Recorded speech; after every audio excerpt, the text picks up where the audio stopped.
Sunday, January 18th, 3 p.m. Eastern. Houston is visiting the New England Patriots. The total is 3, or the spread is New England 3.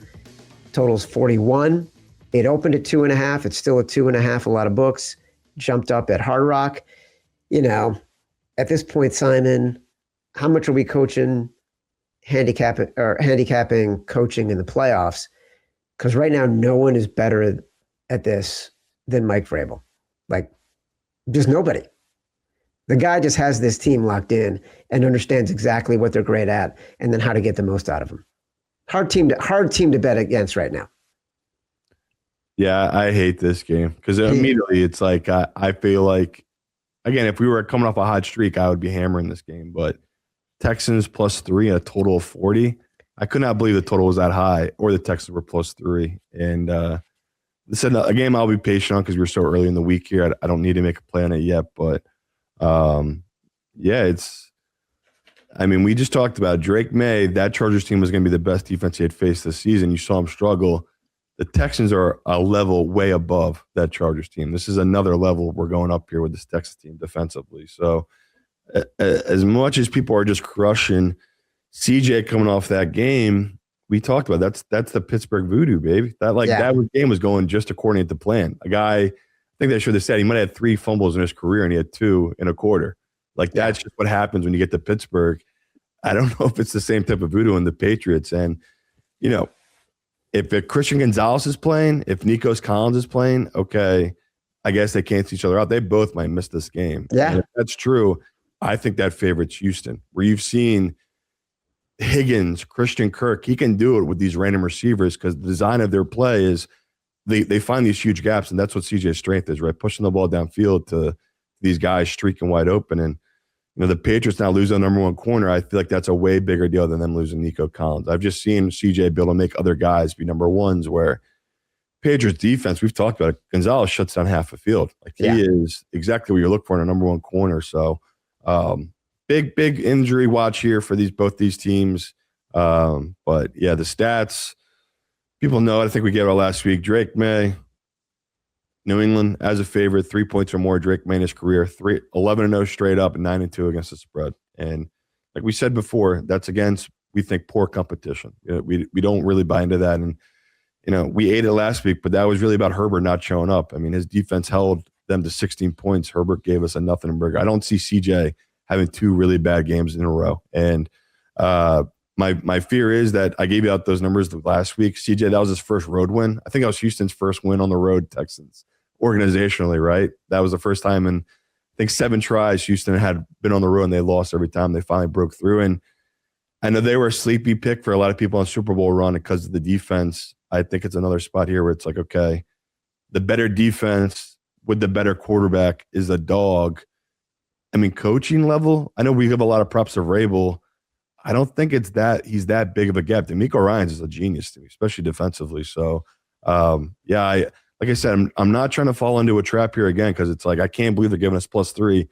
I want to talk to other pros, see what they're seeing here. But my early inclination is even, I should say, what I'm betting right now. I've already bet the +3, and I bet the under right away. But I will let you know on Thursday if I'm missing something here. And if I'm walking right into it once again, but I could not believe it. I couldn't believe they opened Houston at this big of a dog. It's, to me, 1.5, 2, that made sense here. So that's why I'm just not going to put a ton into it because I'm worried there's something I'm missing here. It feels too easy, Chad. Yeah, I'm baffled by this line. I'm baffled by this game. It's a really hard one to figure out. What you just said about the Steelers, when CJ was throwing that interception again in the red zone towards the goal line, I was thinking to myself, this is classic Steelers football. Muck it up, muck it up, muck it up. Whatever Tomlin does, he's so patient as a coach. I think Vrabel's a brilliant coach too, but I don't know that the Patriots have the same defensive weapons across the board that the Steelers do. They were getting a really good pass rush on CJ that was screwing up a lot of what he was trying to do. Really tough game. I definitely like the under more than I like the side at this point. So I'm curious to see how the sharp calls go on Thursday. and we'll get a better sense of what people are saying about this game. Right now, just to recap a little bit, Simon Says was Denver +1. Grab it because it's going to flip to Denver -1. Chad is on the not the Panthers, on the Seahawks and the Niners under 45.5. Simon also likes San Francisco +7.5. I think we're most tempted by unders right now in these games. We're going to need more conversation about Houston as an underdog and the Bears as an underdog. But and I'll try to find any trends if that holds true. I know wild card round, the trend is obviously the unders. I don't know about divisional round. I'll try to find out more info on that as well. We're tempted by the Bears. We love the unders, right? We're like 4-0 to the unders already this week. We like the unders, and we like the under first half in the Bears Rams. So go grab that when you're done listening. Before we go, any initial bets on Indiana and Miami? The line opened 7.5. It's now up to 9.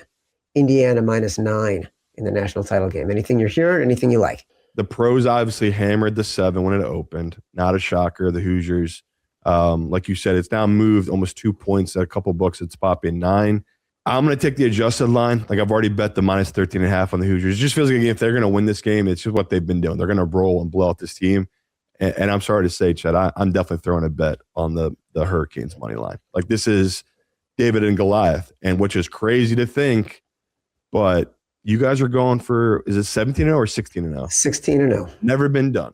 So they are going after history with a quarterback that, playing at the highest level you can imagine. I know the comp for him is Sam Bradford.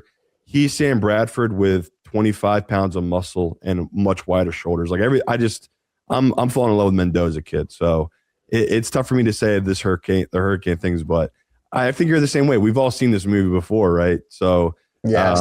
Can they live up to the moment against the best D-line they're going to face all season? Yeah, I'm excited for our Thursday show, hear what the pros are saying. But from the pros I've heard, they're the guys who have hammered this Hoosiers team. They've been on it all playoff run. They've been on this team, and they love them. And there's other pros who are just laying in the grass waiting. Give us the 10 on the Hurricanes. That's what they're all saying. They said, let the public keep betting this up. Let all the parlays and the teasers from Sunday and Saturday tie in with the Hoosiers money line.